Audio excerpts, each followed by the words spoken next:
السلام علیکم ورحمۃ اللہ وبرکاتہ۔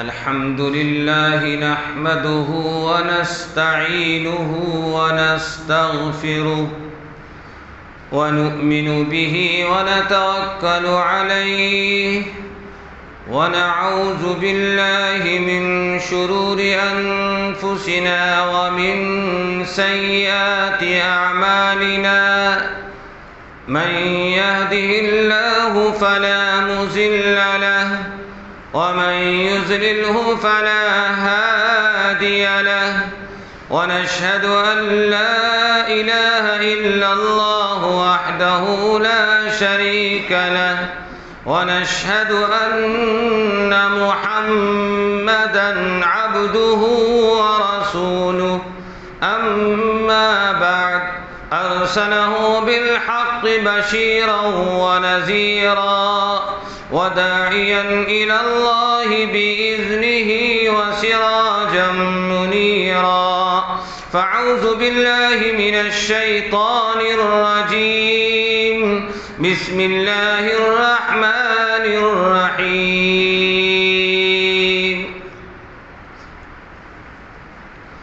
يا أيها الذين آمنوا إذا قمتم إلى الصلاة فاغسلوا وجوهكم وأيديكم إلى المرافق وامسحوا برؤوسكم وأرجلكم إلى الكعبين وقال النبي صلى الله عليه وسلم تنظفوا فإن الإسلام نظيف أو كما قال عليه الصلاة والسلام۔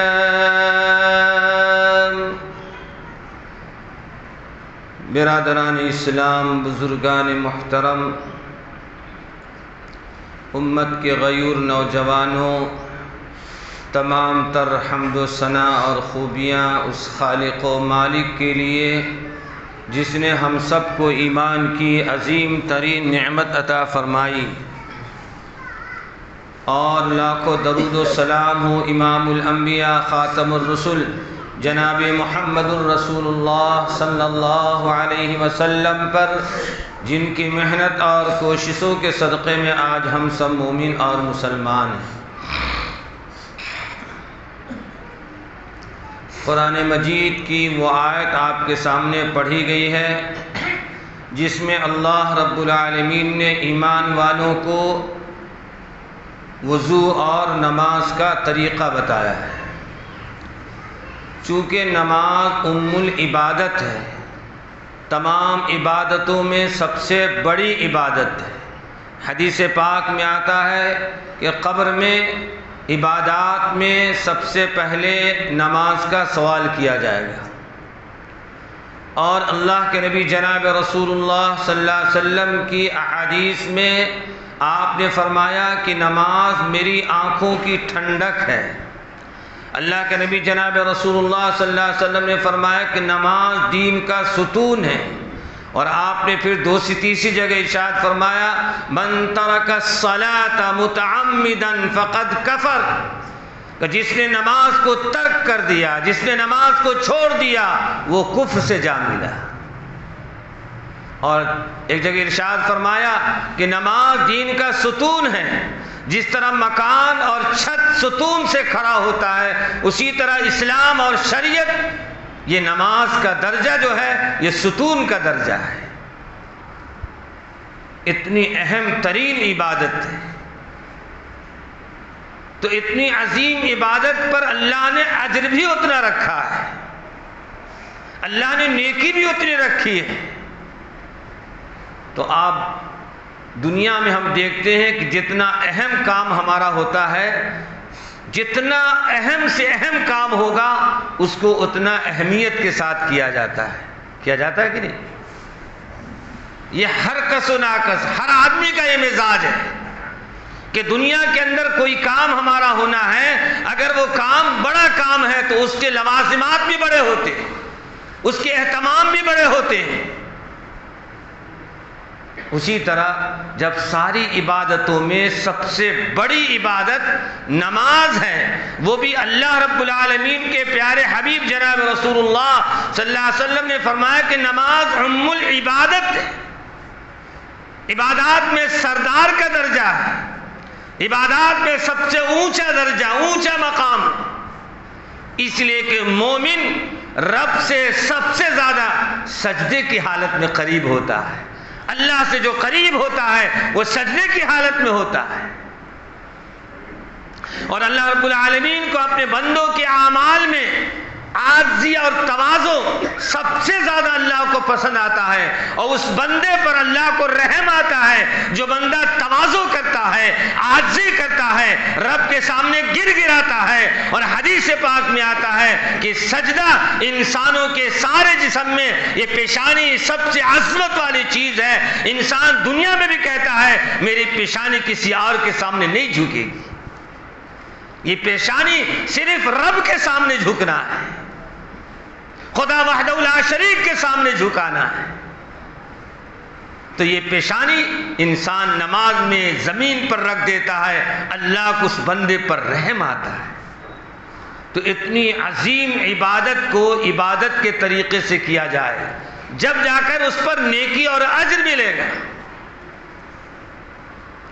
جیسے تیسے اگر نماز ہم ادا کریں گے تو نماز قبول ہوگی نہیں قبول ہوگی اللہ کو معلوم۔ 21ویں جز میں 21ویں پارے میں اللہ رب العالمین فرما رہے اتل ما اوحی الیک من الکتاب واقم الصلاۃ ان الصلاۃ تنہی عن الفحشاء والمنکر، فرمایا کہ بے شک نماز تمام برائیوں سے اور تمام بے حیائیوں سے روک دیتی ہے۔ جو شخص نماز کا عادی ہو جاتا ہے، نماز کا پابند ہو جاتا ہے، خدا کی قسم نماز کی لذت اس کو ایسی ملتی ہے دنیا کی کسی چیز میں وہ لذت نہیں ملے گی جتنی اس کو نماز میں لذت ملتی ہے۔ اور جو نماز کا پابند ہوگا، 5 وقت کی نماز کا پابند ہوگا، جب تک کہ اللہ کا یہ فریضہ ادا نہیں کر لے گا اسے چین اور سکون نہیں آئے گا۔ کاروبار سے آئے، دکان سے آئے، سفر سے آئے، پہلی فرصت میں کپڑا بدلنے کے بعد وضو کرے گا اور نماز کو ادا کرے گا، یہ اس بات کی علامت ہے کہ نماز کی چاشنی اور نماز کی محبتوں کو جان چکا ہے۔ تو ہم نماز کے سلسلے میں کچھ مسائل بتائیں گے کہ ہماری نماز، اللہ کے نبی جناب رسول اللہ صلی اللہ علیہ وسلم ارشاد فرماتے ہیں کہ نماز تم اس طرح پڑھو جیسا کہ میں پڑھا۔ حضرت صحابہ سے فرمایا اس طرح نماز پڑھو جیسا تم مجھے نماز پڑھتے دیکھ رہے۔ تو نماز کے لیے چند شرائط ہیں۔ نماز سے پہلے جیسے نماز کے لیے طہارت کا ہونا شرط ہے، پاکی، بغیر پاکی کے نماز نہیں ہوتی۔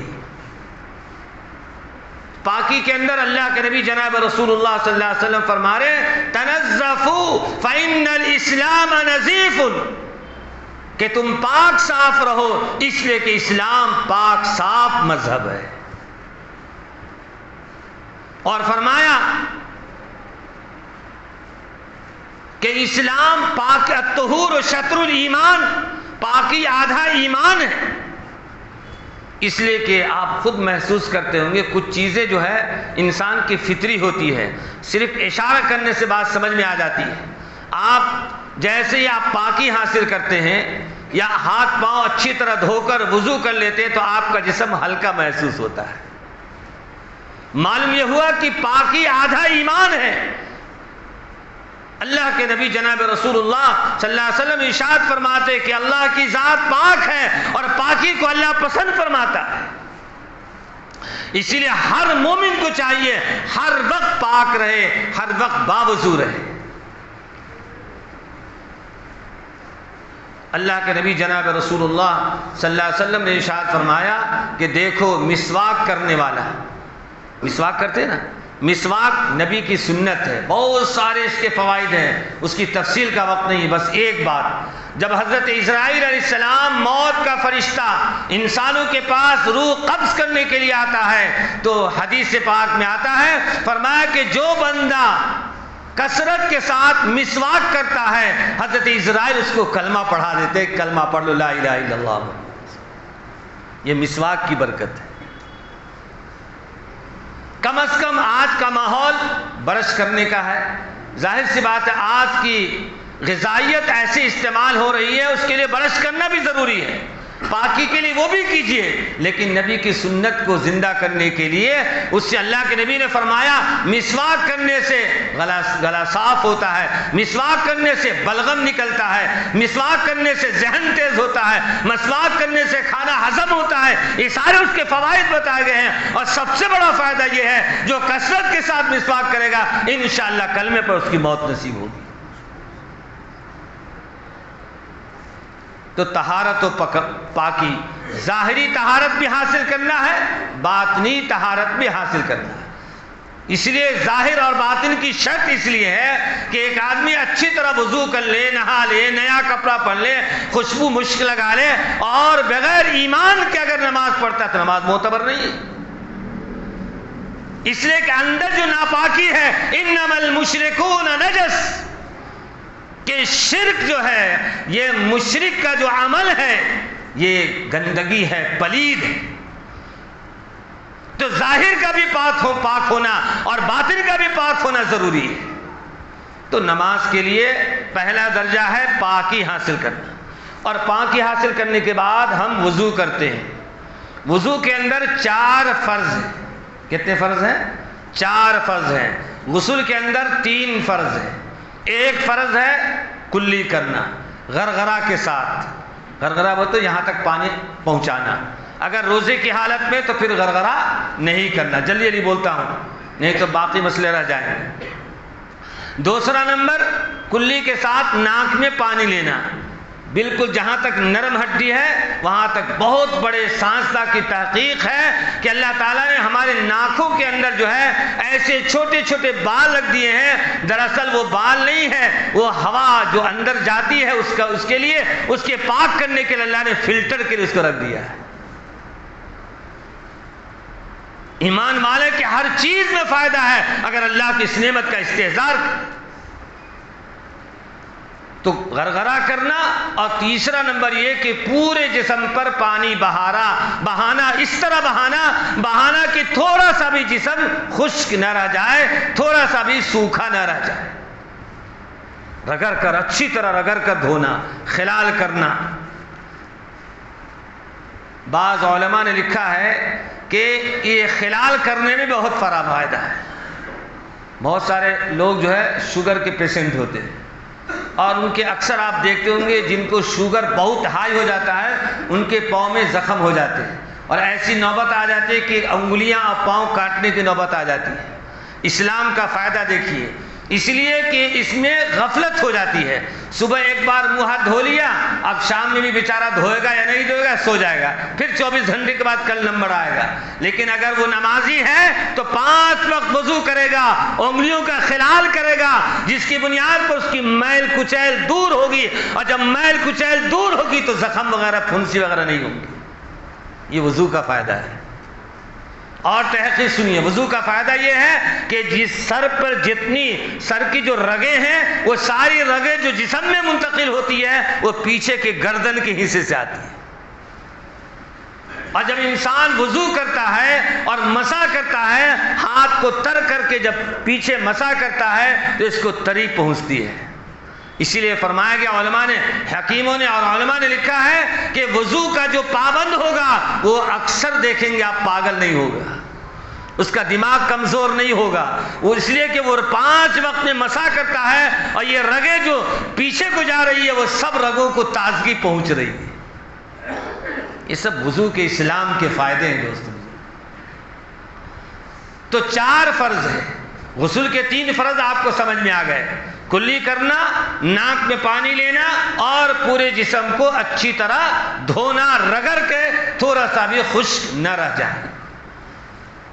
جس مقام پر آپ غسل کر رہے ہیں اگر پانی وہاں جمع ہے تو پاؤں کا آخر میں دھونا بھی ضروری ہو جائے گا۔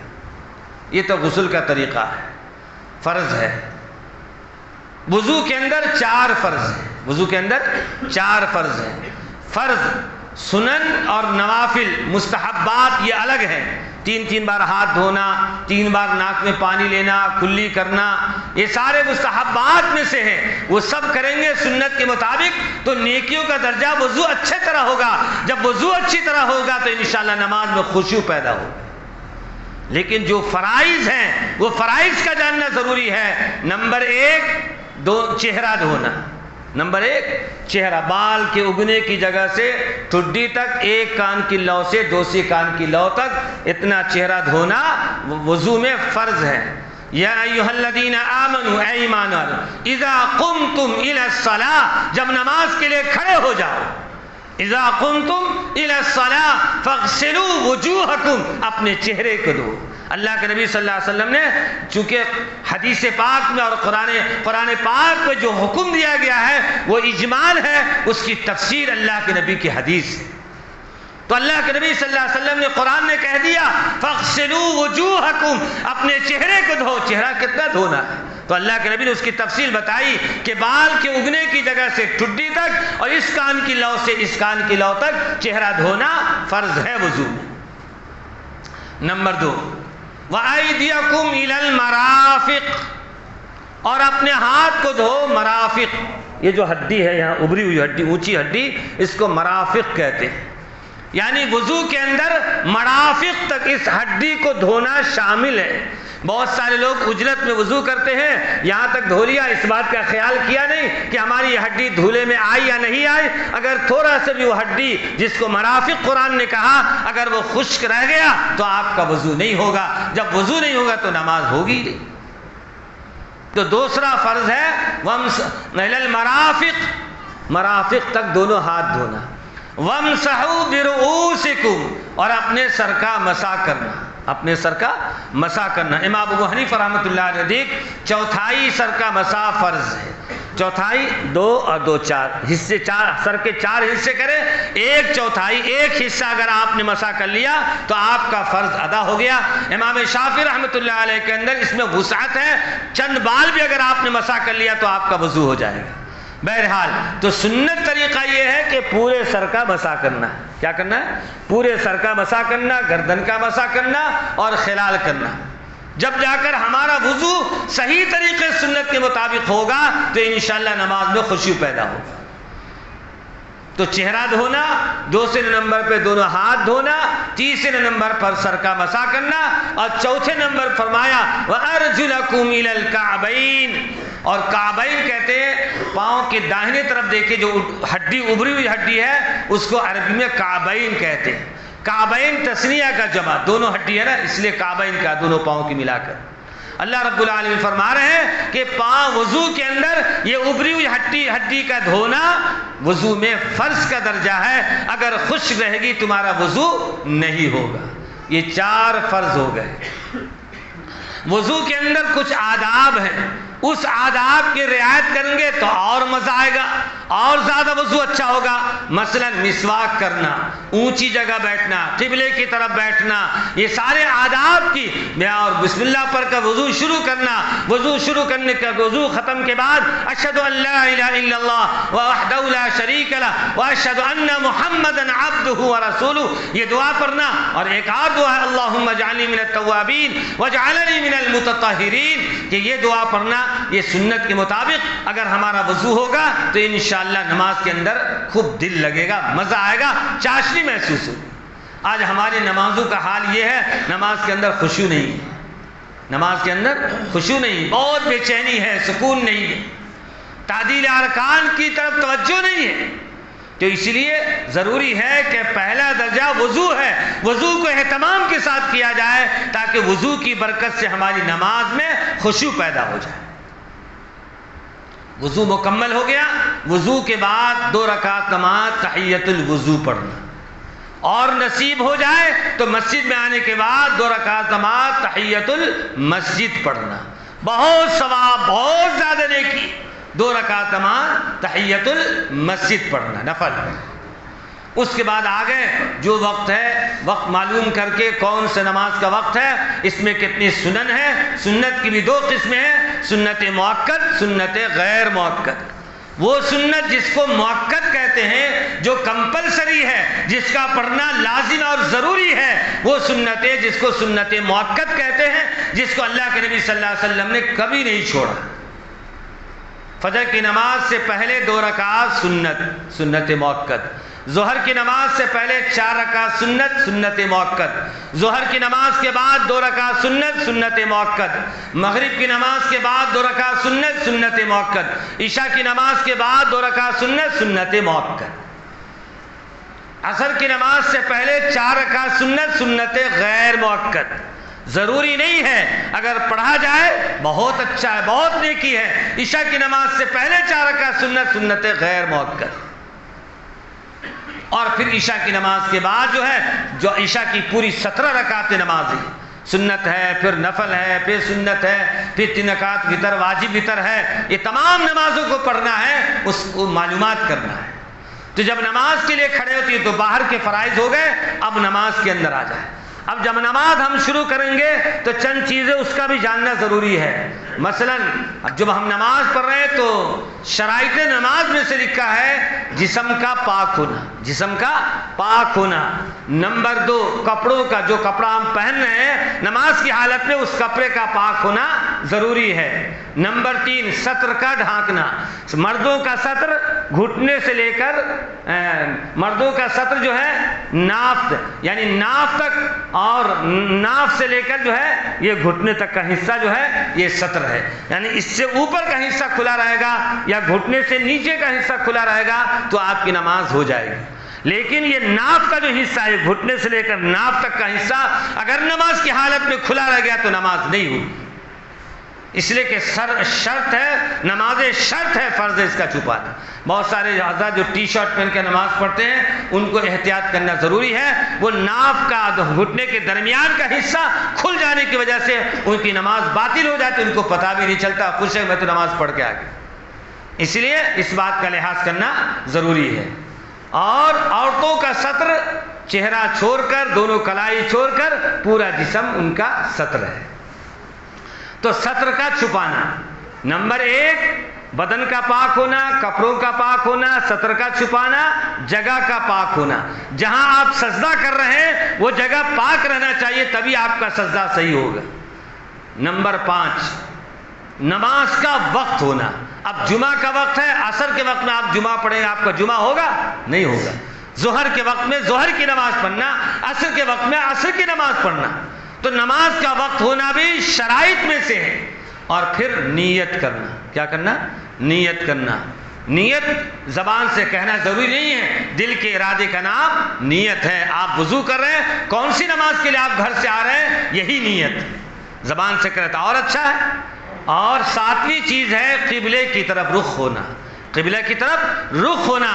اگر سفر میں آپ جا رہے ہیں, سفر کا مسئلہ الگ ہے, سفر میں آپ جا رہے ہیں, آپ نے ٹرین میں نماز پڑھ لیا, نماز پڑھنے کے بعد کسی صاحب کے پاس کمپاس تھا, اس نے دیکھا بھائی صاحب کمپاس تو بتا رہا ہے کہ قبلہ ادھر ہے, آپ نے نماز ادھر پڑھ لیا, تو آپ فقہا بتاتے کہ نماز دہرانے کی ضرورت نہیں ہے, اس لیے کہ ٹرین میں رخ بدلتا رہتا ہے, جس وقت ہم کھڑے ہوئے اسی کا اعتبار ہے, لہذا آپ سفر میں اگر نماز پڑھ لیا تو دہرانے کی ضرورت نہیں ہے. اب نماز کے اندر بھی 7 فرائض ہیں. وہ 7 فرائض اس طرح ہیں. سب سے پہلے تکبیر تحریمہ کرنا. تکبیر تحریمہ کسے کہتے ہیں؟ اللہ اکبر بول کر جو ہاتھ باندھتے ہیں یہ تکبیر تحریمہ ہے, فرض ہے. نمبر 2 قیام کرنا, سیدھا نماز کے لیے کھڑا ہونا. سیدھا نماز کے لیے کھڑا ہونا. بہت سارے حضرات جو ہے 1 رکعت بچانے کے چکر میں پوری نماز کو غارت کر دیتے, پوری نماز کو برباد کر لیتے ہیں. اس لیے کہ اگر امام صاحب کو رکوع میں نہیں پایا, 1 رکعت گئی, اب 2 منٹ ایکسٹرا لگ جائے گا. چھٹ پٹ آتے ہیں, بغیر قیام کیے, بغیر کھڑے ہوئے, بغیر نیت کیے, بغیر ارادہ کیے, بغیر تکبیر تحریمہ کے سیدھے رکوع میں چلے جاتے ہیں. نماز ہوگی نہیں. نماز کی شرط ہے اپنی جگہ پر آ کر اطمینان سے کھڑا ہونا, یہ قیام ہے. اطمینان وقار کے ساتھ اللہ کے دربار میں کھڑے ہوئے ہیں۔ ادنا سا دنیا کے کاموں کے لیے ہم کسی آفس میں جاتے ہیں تو کبھی کالر ٹھیک کرتے، کبھی ہاتھ ٹھیک کرتے، کبھی واچ ٹھیک کرتے ہیں، کیوں؟ اس کے سامنے کام لینا ہے۔ یہ شہنشاہ عالم کے دربار میں کھڑے ہو رہے ہیں اور جیسے چاہے کھڑے ہو کے پڑھ لیے۔ نماز شہنشاہ کی دربار میں ہم کھڑے ہو رہے ہیں، دنیا میں اسی مثالیں نہیں مل سکتی ہیں، یہ بادشاہوں کا بادشاہ ہے، اس کے سامنے ہم کھڑے ہو رہے ہیں، کتنے آداب کے ساتھ کھڑا ہونا چاہیے۔ اس لیے جب نماز کے لیے آتے ہیں پورے وقار کے ساتھ، اطمینان کے ساتھ کھڑے ہونا اپنی جگہ پر۔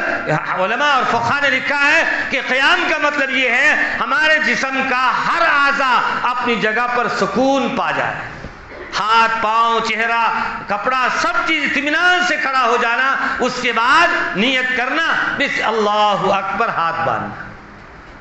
تو یہ قیام اور یہ تکبیر تحریمہ دونوں فرض ہے نماز کی۔ اور تیسری چیز ہے قرأت کرنا، کم سے کم 3 آیت، چھوٹی 3 آیت کی مقدار قرأت کرنا نماز میں فرض ہے۔ نمبر 3 ہو گئے۔ نمبر 4 رکوع کرنا، نمبر 5 سجدے کرنا، نمبر 5 سجدے کرنا، دونوں سجدہ کرنا۔ اگر 2 رکعت کی نماز میں آپ نے سجدہ کیا اور 1 رکعت میں 2 سجدے ہوتے ہیں، آپ نے 1 رکعت کیا، 1 رکعت بھول گئے، آپ چاہیں گے سجدہ 100 سے کام چلا لیں، نماز آپ کی نہیں ہوگی، نماز آپ کی نہیں ہوگی۔ اس لیے مسئلہ بتایا جا رہا ہے، مسائل معلوم رہنا چاہیے کہ دونوں سجدہ نماز کی حالت میں فرض ہے۔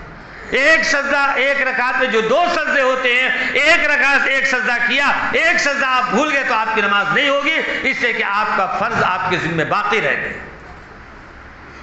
اور قیام کی حالت میں ایک حدیث واقعہ سناتا ہوں۔ حضرت خلاد ابن رافع رضی اللہ تعالیٰ مشہور صحابی ہیں، مسجد نبی میں تشریف فرما ہے، اللہ کے نبی بیٹھے ہیں، صحابی آئے، نماز پڑھا، جب نماز پڑھ لیا تو اللہ کے نبی نے فرمایا ارجع فصلی فإنک لم تصلی، جاؤ نماز کو دہراؤ، نماز پڑھا نہیں۔ یہ صحابی نے 3 بار ایسا 3 بار نماز پڑھے، اللہ کے نبی نے تینوں بار ان کو لوٹا دیا اور فرمایا ارجع فصلی فإنک لم تصلی، جاؤ لوٹاؤ نماز کو، اس سے کہ تو نماز نہیں پڑھا۔ تو صحابی رسول حضرت خلاد ابن رافع رضی اللہ تعالیٰ نے کہا اللہ کے نبی اس سے اچھی نماز تو آپ ہی بتا دیجیے کیسے پڑھنا۔ تو اللہ کے نبی صلی اللہ علیہ وسلم نے بتایا تعدیل ارکان، نماز کے ہر ارکان کو اطمینان کے ساتھ کرنا، جیسا کہ ابھی بتایا گیا ہے، کھڑا ہونا اطمینان وقار کے ساتھ، رکوع کی حالت میں گئے تو کم سے کم اطمینان سے 3 بار سبحان ربی العظیم، سبحان ربی العظیم، سبحان ربی العظیم، 3 بار کم درجہ ہے، ورنہ 5 7 جتنا زیادہ پڑھ سکتے ہیں، کم سے کم درجہ 3 ہے، لیکن اللہ کا نام لے رہے ہیں، اللہ کی تعظیم لے رہے ہیں تو اطمینان کے ساتھ کرنا سبحان ربی العظیم، تاکہ اللہ کی تعظیم کا ہر لفظ صحیح طریقے سے ادا ہو جائے۔ تو اطمینان سے رکوع کرنا، پھر رکوع کے بعد سمیع اللہ لمن حمدہ ربنا لک الحمد حمدا کثیرا طیبا مبارکا فیہ، جو سنت دعائیں بتائی گئی ہے، اگر آپ وہ دعا پڑھیں گے تو سارے ارکان صحیح ادا ہو جائے۔ دعا تو اسی لیے ہے کہ اطمینان، جب آپ دعا پڑھیں گے تو آپ کا قیام بھی صحیح ہو جائے گا، آپ کا رکوع بھی صحیح ہوگا، آپ کے سجدہ اور آپ کے قاعدے بھی صحیح ہو جائے۔ بہرحال تو قیام کرنا، رکوع کرنا، دونوں سجدے کرنا اور اپنے قاعدہ کرنا، قاعدہ اخیرہ 2 سجدے ہوتے نماز میں۔ اگر 2 رکعت کی نماز ہے 1 قاعدہ، جیسے فجر کی نماز 1 ہی قاعدہ ہوگا، اس کے علاوہ مغرب کی نماز یا اور نمازیں اس میں 2 قاعدے ہوتے ہیں۔ ایک قاعدہ اولا، پہلا قاعدہ جو 2 رکعت پہ جو بیٹھتے ہیں اسے قاعدہ اولا کہتے ہیں، جو واجب ہے، جو کیا ہے؟ واجب ہے، اس کے چھوٹ جانے سے سجدہ سہو واجب ہوتا ہے نا۔ کبھی کبھی بیٹھے نہیں، امام صاحب کھڑے ہو گئے اور اس کے بعد جو ہے لقمہ دیا گیا تو اب امام صاحب حالات کو دیکھیں گے کہ ہم کس حالت میں، بیٹھنا مناسب ہے یا کھڑا ہونا مناسب ہے۔ اس میں بھی ایک مسئلہ ہے، اس میں ایک مسئلہ یہ ہے، مثال کے طور پہ 4 رکعت آج نماز پڑھ رہے ہیں، کتنے رکعت پڑھ رہے ہیں؟ 4 رکعت کی آپ نماز پڑھ رہے ہیں۔ 4 رکعت کی نماز میں آپ نے 4 رکعت پورا کر لیا اور اس کے بعد پھر آپ کھڑے ہو گئے، یہ سوچ کر کہ میری 4 رکعت ابھی نہیں ہوئی ہے، آپ نے 5ویں رکعت پڑھ لیا، اب کیا، اب یاد آیا کہ ارے تو 5 رکعت ہو گئی، تو کیا نیت توڑ دیں گے؟ نماز تو 4 ہی پڑھنا ہے، یا 5 پر آپ سلام پھیر دیں گے؟ کیا شکل بنے گی؟ 2 شکل بنتی ہے۔ ایک شکل یہ بنتی ہے کہ 5 رکعت کا تصور ہے ہی نہیں، آپ کو 6 رکعت پوری کرنا، 1 رکعت اور پڑھ کر مکمل 6 رکعت پوری کرنا ہے۔ جب 6 رکعت پوری ہوگی ہم یہ دیکھیں گے کہ 4 رکعت پر ہم بیٹھے تھے یا نہیں بیٹھے تھے، یعنی 4 رکعت پر بیٹھنا قاعدہ اخیرہ فرض ہے۔ تو ہم کو یہ دیکھنا ہے کہ ہماری 6 رکعت تو نماز ہوئی، لیکن 4 رکعت پر بیٹھے تھے یا نہیں بیٹھے تھے۔ اگر 4 رکعت پر آپ بیٹھ کر کھڑے ہو گئے تھے تو 4 رکعت آپ کی فرض ادا ہو جائے گی، 2 رکعت آپ کی نفل ہو جائے گی۔ قدوری سے لے کر حدیث پاک کی پوری مستند کتابوں میں یہ ترتیب لکھی ہوئی ہے، ہدایت شریف میں بھی لکھی ہوئی ہے۔ اور دوسری شکل یہ ہے کہ 4 رکعت پر آپ بیٹھے ہی نہیں، تو آپ کے ذمہ چونکہ فرض رہ گیا، باقی رہ گیا، اس لیے پوری 6 رکعت آپ کی نفل ہو جائے گی، فرض آپ کو دہرانا پڑے گا فرض کے چھوٹ جانے کی وجہ سے۔ بہرحال اس کے بعد 7واں فرض یہ ہے اپنے ارادے سے سلام پھیرنا۔ یہ 7 شرطیں باہر ہیں، 7 شرطیں اندر ہیں۔ یہ 14 شرطوں کے ساتھ جو ہے ہماری نمازیں صحیح ہوگی۔ اسی لیے ضروری ہے اس بات کے لیے کہ اپنے جاننے والوں سے، علماء سے، کتابوں سے مسائل کو جانیں۔ جیسا کہ شروع میں بتایا گیا کہ نماز ام العبادت ہے، اتنی عظیم ترین عبادت ہے، اس عبادت کو پانے کے لیے ضروری ہے اس کو صحیح طریقے سے ادا کیا جائے۔ اسی لیے اللہ تعالیٰ نے قرآن پاک میں طریقہ بھی بتا دیا، اذا قمتم الى الصلاة فاغسلوا وجوهكم وايديكم الى المرافق وامسحوا برؤوسكم وارجلكم الى الكعبين۔ تو ہمارے لیے اور آپ کے لیے اور سارے ایمان والوں کے لیے ضروری ہے کہ نماز کے مسائل کو جاننا، نماز کے طریقے کو جاننا، نماز کی دعاؤں کو سیکھنا کہ نماز میں کیا کیا پڑھنا ہمارے لیے ضروری ہے۔ جب ہم کھڑے ہوتے ہیں اللہ اکبر ہاتھ باندھتے ہیں، سب سے پہلے کیا پڑھیں گے؟ ثنا پڑھتے ہیں سبحانک اللہم۔ میں سمجھتا ہوں کہ حسن ظن یہ ہے سب کو یاد ہوگا الحمدللہ۔ اس کے بعد اعوذ باللہ پڑھنا، بسم اللہ پڑھنا، اور اس کے بعد سورہ فاتحہ پڑھنا، پھر ایک سورت پڑھنا، پھر رکوع کرنا۔ سورت پڑھنے میں بھی ترتیب ہے۔ سنت طریقہ یہ ہے کہ جو سورت آپ مثال کے طور پر پہلی رکعت میں آپ نے پڑھا قل یا ایھا الکافرون، اب دوسری رکعت میں آپ پڑھیں انا اعطینا، جو اس کے پیچھے ہے، یہ سنت کے خلاف ہو جائے گا، سنت کے خلاف ہو جائے گا۔ سنت کے مطابق پڑھنا ہے، جو پہلی رکعت میں آپ نے پڑھا ہے اس کے پیچھے نہیں جانا، بیک نہیں جانا، آگے پڑھنا ہے، یہ سنت طریقہ ہے۔ اور ایک طریقہ اور ہے کہ 1-2 سورت کے درمیان میں گیپ 1 سورت کا نہیں کرنا، 1 سورت کا فاصلہ نہیں پڑھنا۔ مثال کے طور پر پہلی رکعت میں آپ نے قل یا ایھا الکافرون پڑھا، دوسری رکعت میں اس کے بعد ہے اذا جاء نصر اللہ، اذا جاء 1 سورت کو آپ نے چھوڑ دیا، تیسری سورت پکڑ لیا آپ تبت یدا، یہ مکروہ لکھا ہے، فقہ نے اس کو مکروہ لکھا ہے۔ چونکہ اس کی وجہ کیا ہے؟ اس کی وجہ یہ ہے قرآن کے جو مضمون ہے ایک کے بعد ایک لگے ہوئے، ایک آیت کا جوڑ دوسری آیت سے لگا ہوا ہے، تو سنت طریقہ یہ ترتیب سے پڑھا جائے۔ اگر خلاف اولا ہو گیا نماز تو ہو جائے گی، نماز دہرانے کی ضرورت نہیں ہے۔ آخری مسئلہ بات ختم کرتا وقت ہو گیا، جس کا جاننا بھی ضروری ہے۔ جب نماز ہم سلام پھیر دیتے ہیں، بہت سارے حضرات کا معمول ہوتا ہے کہ نماز کے بعد کچھ تسبیحات پڑھنا، کسی کو آیت الکرسی پڑھنا، کسی کو اور کوئی وظیفہ پڑھنا۔ اس سلسلے میں درجنوں قول، ایسے 2 قول ہیں جو درجنوں کتابوں میں لکھے ہیں۔ سنت جس نماز کے بعد سنت ہے، جیسے فجر کے بعد، ظہر کے بعد، پھر مغرب کے بعد اور عشاء کے بعد، جس نماز کے بعد متصل سنت ہے تو اولا اور افضل یہ ہے کوئی تسبیحات نہیں پڑھا جائے، پہلے سنت ادا کیا جائے۔ 2 قول لکھا ہے فقہا نے۔ ایک قول تو لکھا ہے اگر فرض پڑھ لیا اور بیٹھے بیٹھے تسبیحات میں لگ گیا، بعد میں سنت پڑھا تو وہ سنت ہی نفل ہو جائے گی۔ اور ایک قول لکھا ہے کہ سنت تو رہے گی علی طریق الخلاف السنہ، وہ سنت کے خلاف ہوگا جو اللہ کو پسند نہیں ہے۔ اللہ کو وہی عمل پسند ہے جو سنت کے مطابق ہو۔ اس لیے آپ حضرات سے گزارش ہے اگر فرض نماز کے بعد کچھ معمولات ہے پڑھنے کے تسبیحات ضرور پڑھیے، لیکن اگر فرض نماز کے بعد سنت موقت ہے تو پہلے اس سنت کو ادا کر لیجئے، اس کے بعد آپ جو ہے جتنے نوافل پڑھنا ہے، جتنی تسبیحات پڑھنا اس کے بعد پڑھیے۔ ہمارا عمل سنت کے مطابق ہوگا، اللہ کے دربار میں انشاءاللہ قبول ہوگا۔ اللہ سے دعا ہے اللہ ہم سب کو سنت کے مطابق نماز اور سارے عبادات کو عمل کرنے کی توفیق عنایت فرمائیں۔ وآخر دعوانا الحمدللہ رب العالمین۔